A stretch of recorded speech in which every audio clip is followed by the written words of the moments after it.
Welcome back to my channel. Today, we're about to dig into something spicy and creamy.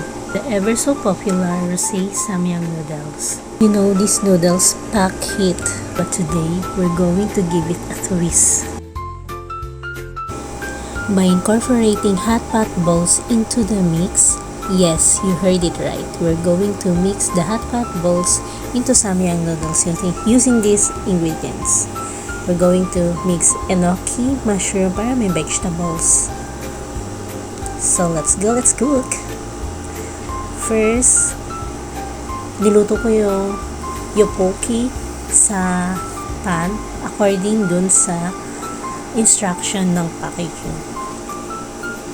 Well, sabi nung pinagbilan ko sa Korean store, hindi daw dapat patagalin to sa apoy kasi the more na matagal daw yung yopoki sa apoy, the more siya mag-feel yung yung cooking method nyo.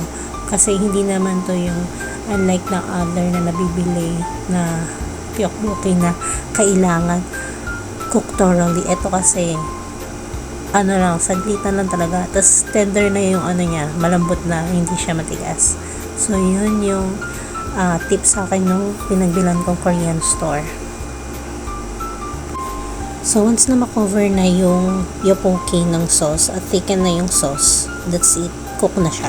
Next, we're going to cook the Samyang noodles according din sa packaging. Add your Samyang noodles to a boiling water and cook it for about 4 to 5 minutes until it's cooked but still chewy.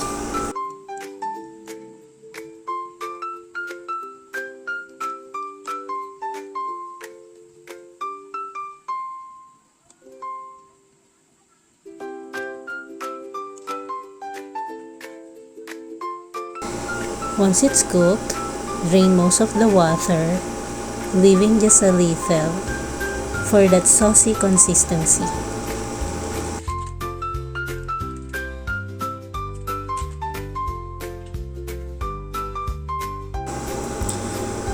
Next, pour in the samyang sauce and powder. Mix well to coat the noodles evenly.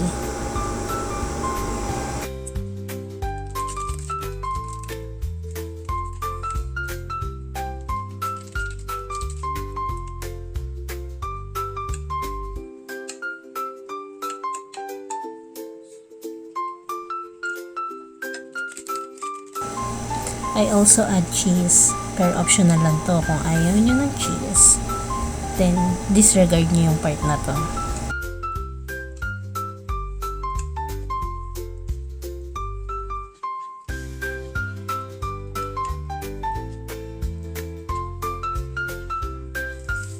So, dito na tayo sa exciting part.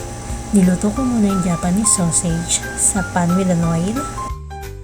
In the same pan, add the boiling water and drop gently the mixed Hotpot balls and cook it for about 3 to 5 minutes. For extra flavor, you can cook your Hotpot balls into a flavorful broth. Pero sa akin, okay na muna yung boiling water kasi flavorful naman yung samyang natin.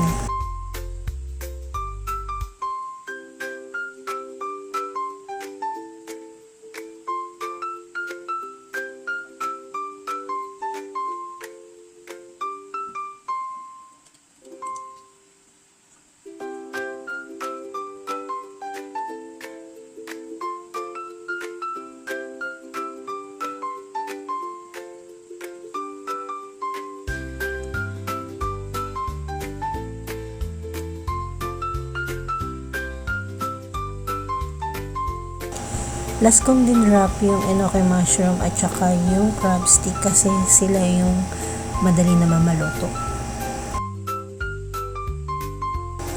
Once it cooked, drain and place it to a plate.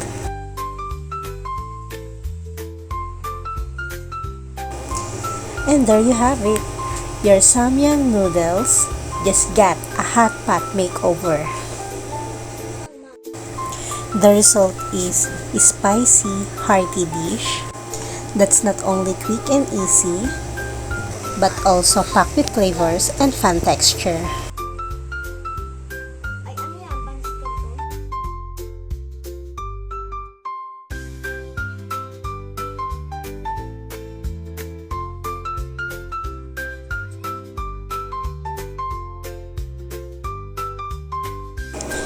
This fusion recipe is perfect for those days when you are craving something familiar but with an adventurous twist.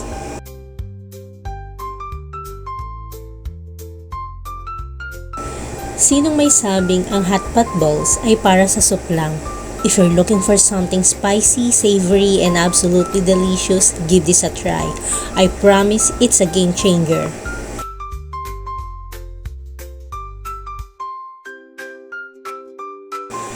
Be sure to try it out and let me know what you think.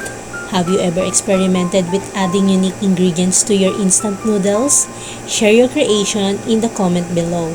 Don't forget to hit that like button and subscribe for more recipes. Thank you for watching!